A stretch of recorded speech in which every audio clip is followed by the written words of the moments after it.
Et si vous veniez en séminaire dans un château hanté?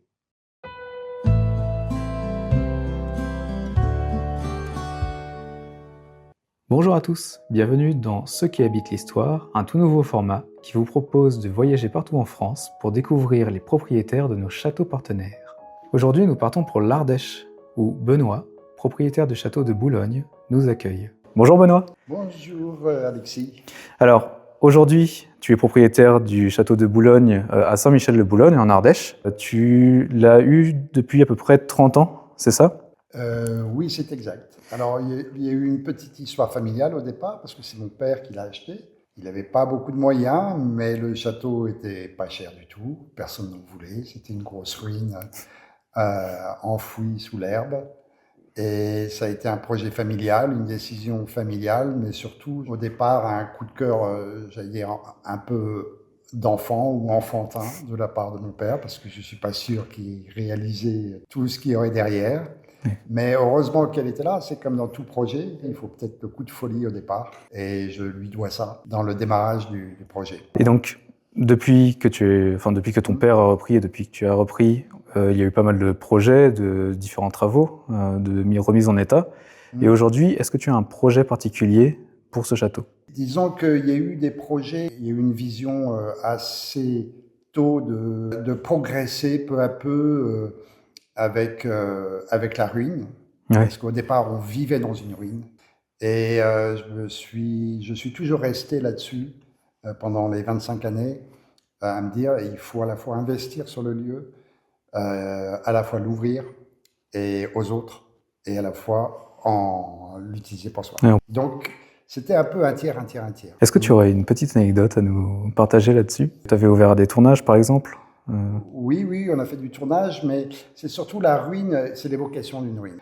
En termes de culturel, on a fait des ouvertures, mais donc avec une vocation de se tourner vers l'imaginaire, de mettre en valeur l'imaginaire du lieu, qu'apporte le lieu. Pas avec de la billetterie normale, pas avec de la reconstitution médiévale, mais avec des choses plus poétiques, et puis parfois des choses un peu plus osées. On a eu quelques années, on a fait de la techno ici. Ah oui? C'était une super idée, c'était du son et lumière, mais pas forcément apprécié de tous les voisins. Mais ça ne m'étonne pas. Et aussi peut-être pas apprécié des cieux, parce que à chaque fois qu'on a fait une édition, on s'est pris des orages incroyables. Donc en fait, on est quand même soumis aux cieux ici. Voilà, c'est pas que je crois aux fantômes, mais quand même. Pour moi, je pense qu'il faut les contrôler, les fantômes, il faut les maîtriser, mais ils existent, voilà, ils sont là de temps en temps. Mais leur dire, bah toi, t'es pas chez toi, hein, bon, t'es là parce que je t'autorise, mais bon, c'est moi qui décide. Ouais. Et quand ça leur plaît pas, ce qu'on fait, ils nous le disent. Notre culturel pour nous ici, qui va avec le lieu, c'est l'ouverture vers l'imaginaire. On n'a pas besoin d'un château tout refait. Voilà, on a un château cassé. Oui, c'est un beau château cassé quand même. Un beau château. Voilà. Est-ce que dans 10 ans, tu as une vision un peu à long terme de ce dans quoi tu t'engages, dans ce dans quoi tu voudrais même vivre peut-être? Bon, d'abord, j'ai cette partie habitable qui était ce qu'on appelle le pavillon Renaissance, qu'on a complètement aménagé. Ensuite, j'ai eu des projets de développement de ce qui était en ruine, pouvait être sauvé en habitation. J'ai refait une tour, voilà, ça m'a pris 10 ans, quand on est classé, avec la DRAC, avec tous les dossiers, les préétudes, etc. Ça prend 10 ans, voire un peu plus. Je pense que ce type de projet, on est arrivé à bout. On a beaucoup changé, même la configuration du rapport à la ruine. Avant, on était beaucoup plus dans une ruine nous-mêmes. Je ne pense pas poursuivre des réflexions de la ruine, parce que ça ne fait pas sens. C'est vraiment une ruine maintenant. Ce qui reste, la chapelle est en ruine, j'ai tours en ruine, j'ai cordologie complètement en ruine. En revanche, il faut les maintenir, il faut les cristalliser. Donc ça, c'est des projets permanents. Mais j'ai aussi beaucoup plus à investir sur de l'aménagement pour l'accueil.